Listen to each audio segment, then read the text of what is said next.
ఒక్క ప్యాలెస్ కోసరం, ఒక వ్యక్తి విలాసం కోసరం ఆయన కావాలి. విశాఖపట్నానికి రాజధాని పేరు కాదు, ఆయనకు కావాల్సిన అక్కడ రాజధాని పేరు పెట్టి విశాఖపట్నంలో రిషికొండలో అక్కడి నుంచి మీరు చూసే సముద్రం కనపడుస్తుంది.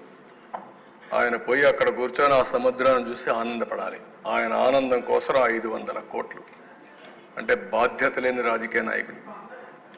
ఇది మేజర్గా జరిగిన దుర్మార్గమైన కార్యక్రమం. నెక్స్ట్ ఇప్పుడు ఏం చేయాలో మీరు కూడా ఆలోచించాలి. ఆ రిషికొండ ప్యాలెస్ ఏం చేయాలి, ప్రజావేదిక ఏం చేయాలి. నాన్ సీరియస్ కాదు ప్రసాద్ గారు, నువ్వు ఆయన తీసుకునేది కాదు. ఏంటి ప్రజాధనాన్ని ఈ విధంగా దుర్వినియోగం చేస్తే మనలో ఏంటి చైతన్యం, ప్రజా చైతన్యం ఏంటని అడుగుతున్నా. బాధ్యత లేకుండా ఇష్టానుసారంగా చేసి తప్పించుకోవాలనుకుంటే ఇది రైట్ అని అడుగుతున్నా. నేను 14 ఏళ్ళు సీఎంగా ఉన్నా, అంతకుముందు ఇప్పుడు కూడా ఉన్నాను. ఎప్పుడు నేను ఇలాంటి ప్యాలెస్లు కట్టాలి గవర్నమెంట్కి అనుకోలేదు.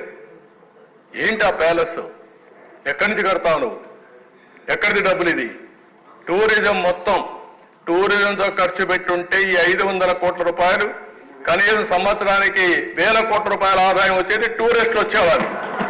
అలాంటిది నీ యొక్క విలాసవంతం కోసరం, నీ పైశాచిక ఆనందం కోసరం 500 కోట్ల రూపాయలు తగలేస్తారా మీరు? బాధ్యత ఉందా మీకు?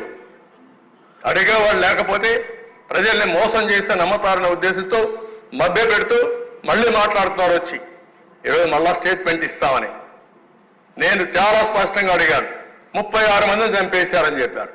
36 పేర్లు ఇమ్మన్నాం. ఏ పేర్లో ఇమ్మని వారం నుంచి అడుగుతున్నాం. సిగ్గుంటే ఇవ్వాలి కదండి. ఉంటే కాదు అంటే లెక్కలేనితనం. ప్రజా జీవితం అంటే ఏం చెప్పినా నమ్మతారు. ఒక చెత్త పేపర్ పెట్టుకున్నా ఆ పేపర్ని రాసుకుంటా, నేను నమ్మిస్తా. చెప్పిన తప్పే చెప్పకుండా చెప్తే అబద్ధాలు చెప్తా ఉంటే నమ్మి మోసపోతారనే ఉద్దేశం ఉంది. అది నమ్మకుండా ఉండాలంటే మనం కూడా బాధ్యతగా ప్రజా చైతన్యం తీసుకొస్తే ఇలాంటి సమస్యలకు ఒకే విరుగుడు, అది ప్రజా చైతన్యం అని చెప్పి కూడా నేను మీ అందరికీ తెలియజేస్తున్నా. బాధ ఉంది, ఆవేదన ఉంది. మనం హామీలు ఇచ్చాం, సూపర్ 6 చెప్పాం. చూస్తే భయం వేస్తా ఉంది. ముందు కదలలేకపోతున్నాం. ఈ విషయాలు రాష్ట్ర ప్రజానీకం కూడా ఆలోచించాలి. సీరియస్గా ఆలోచిస్తే తప్ప ఈ సమస్యగానే ఎప్పుడూ ఉంటుంది.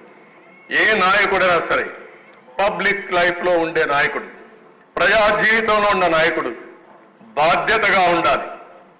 మనం ట్రస్టీస్ మాత్రమే, పెత్తందారులు కాదు. ఇష్టానుసారంగా దుర్వినియోగం చేయడం, విలాసవంతంగా ఎంజాయ్ చేయడం, లేకుంటే ఇష్టం వచ్చేట్టు చేయడం, తద్వారా ప్రజలకు అన్యాయం చేయడం కరెక్ట్ కాదు. అదే జరిగింది 5 సంవత్సరాల్లో. దాని వల్ల దగ్గర 7 లక్షల ఉద్యోగాలు పోయినాయి. ఒక 2 నుంచి 3 లక్షల కోట్ల రూపాయలు ఆస్తి తరిగిపోయింది. ఎప్పుడు కూడా ఒక విషయం మనం గుర్తుపెట్టుకోవాలి. ఆర్థిక వ్యవస్థ అంటే ఒక వ్యక్తి ఉత్పత్తి చేయాలి, ఒక వ్యక్తి వినియోగం చేయాలి. అది ప్రోడక్ట్ కావచ్చు, మ్యానుఫ్యాక్చరింగ్లో వరి ధాన్యం పండించే రైతు నుంచి వచ్చే ధాన్యం కావచ్చు, ఫ్యాక్టరీ నుంచి వచ్చే సూదులు కావచ్చు, లేకపోతే ఏదైనా వస్తువులు కావచ్చు, లేకపోతే సర్వీస్ అన్నప్పుడు మనం అనేక సర్వీసులు తీసుకుంటూ ఉంటాం. ఇప్పుడు బ్యాండ్విడ్త్ వాడతాం, దానికి డబ్బులు కడతాం. సెల్ ఫోన్కి వాడతాం, దానికి యూజర్ ఛార్జెస్ కడతాం. ఇలాంటివన్నీ ఉంటాయి. ఇవి 2 కూడా ఆల్వేస్ మనం ముందుకు పోతా ఉంటే ఎకనామిక్ యాక్టివిటీ పెరుగుతుంది. ఇప్పుడు మనం ఇక్కడికి వచ్చాం. మొన్న ఒక ఆయన నాకు కనపడి ఈ గవర్నమెంట్ వచ్చిన తర్వాత నా ఆస్తుల విలువ 100 కోట్లు పెరిగింది, నేను 1 కోటి రూపాయలు అన్నా క్యాంటీన్కి ఇస్తానని చెప్పి ఇచ్చాడు. అంటే దీని అసెస్మెంట్ ఏంటి? 100 కోట్లు పెరిగింది కాబట్టి ఉదారంగా 1 కోటి రూపాయలు అన్నా క్యాంటీన్కి దానం చేయడానికి ముందుకొచ్చాడు. అది ఆర్థిక వ్యవస్థ. ఆ 100 కోట్లు పెరగలేదనుకోండి, తరిగిందనుకోండి 50 కోట్లు, ఈ 1 కోటి ఇచ్చే పరిస్థితిలో ఉండడు. పిల్లల చదువుకు కానీ, హాస్పిటల్ ఎక్స్పెండిచర్కి కానీ, దేనికైనా సరే సంపద ఉంటే, భూమి విలువ కూడా ఉంటే, ఒక 1/2 ఎకరా అమ్ముకుంటే వెసులుబాటు వచ్చే పరిస్థితి వస్తుంది. అలాంటివన్నీ దెబ్బతిన్నాం.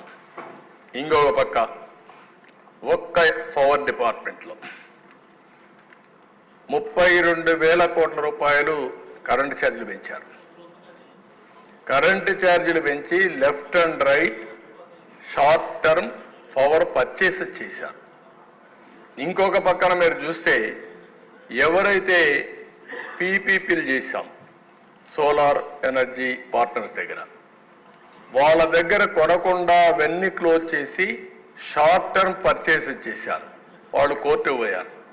కోర్టు నుంచి డైరెక్షన్ ఇచ్చి ఆ 9,000 కోట్లు కట్టాల్సిందే అని డైరెక్షన్ ఇస్తే 9,000 కట్టాం.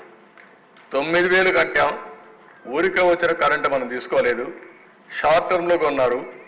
7 రూపాయలు 8 రూపాయలు పెట్టి కరెంటు కొన్నారు. 10 రూపాయలు పెట్టి కరెంటు కొన్నారు. అలాంటి మిస్మేనేజ్మెంట్లు పెద్ద ఎత్తున జరిగాయి. అంటే ఒక పక్కన విక్టిమైజేషన్కి వెళ్ళారు, అసమర్థత ఆలోచించారు, ఆలోచన లేకుండా ఆలోచించారు.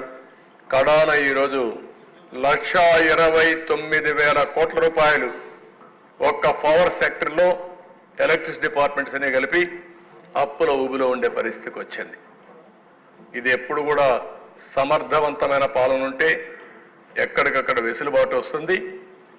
అసమర్థుల పాలన ఉంటే ఈ విధంగా క్షీణించిపోయే పరిస్థితులు వస్తాయి.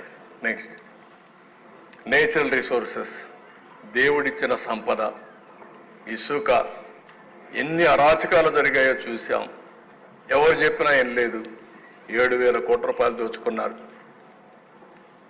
భూగర్భ ఖనిజ సంపద ఎక్కడికక్కడ వెరైటీస్ కావచ్చు, లైమ్ స్టోన్ కావచ్చు, క్వార్ట్జ్ కావచ్చు, లెటరైట్ కావచ్చు, గ్రనైట్ కావచ్చు, క్వారీలు కావచ్చు, మొత్తం దోచుకునే పరిస్థితికి వచ్చారు. దీనివల్ల విపరీతంగా ఒక 10,000 కోట్లు ప్రాథమిక అంచనాల ప్రకారం నష్టం వచ్చే పరిస్థితి వచ్చింది. ఇంకో పక్కన మద్యం మొత్తం ఓన్ బ్రాండ్లు పెట్టారు. ప్రజారోగ్యాన్ని దెబ్బతీసే పరిస్థితికి వచ్చారు. దగ్గర తెలంగాణకు మనకు 20,000 కోట్ల రూపాయలు వ్యత్యాసం వచ్చే పరిస్థితి వచ్చింది. ఇయర్ ఆన్ ఇయర్ 10,000 కోట్లు 12,000 కోట్లు డిఫరెన్స్ వచ్చే పరిస్థితి వచ్చింది. మనకు రావాల్సిన ఆదాయం 17,000 కోట్ల రూపాయలు తగ్గిపోయే పరిస్థితికి వచ్చింది.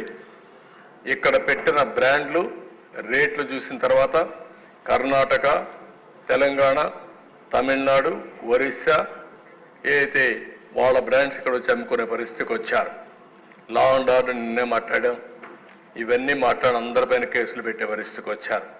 నెక్స్ట్, ఇది ఒక ఎగ్జాంపుల్ కింద ఈరోజు మనందరం ఒక సివియర్ ఫైనాన్షియల్ డిస్ట్రెస్లో ఉన్నాం. ఈరోజు ఎక్సైజ్ పాలసీ నిన్నే నేను చెప్పాను, అవన్నీ కూడా ఊరికి శాండ్ పాలసీ అవన్నీ ఇచ్చారు.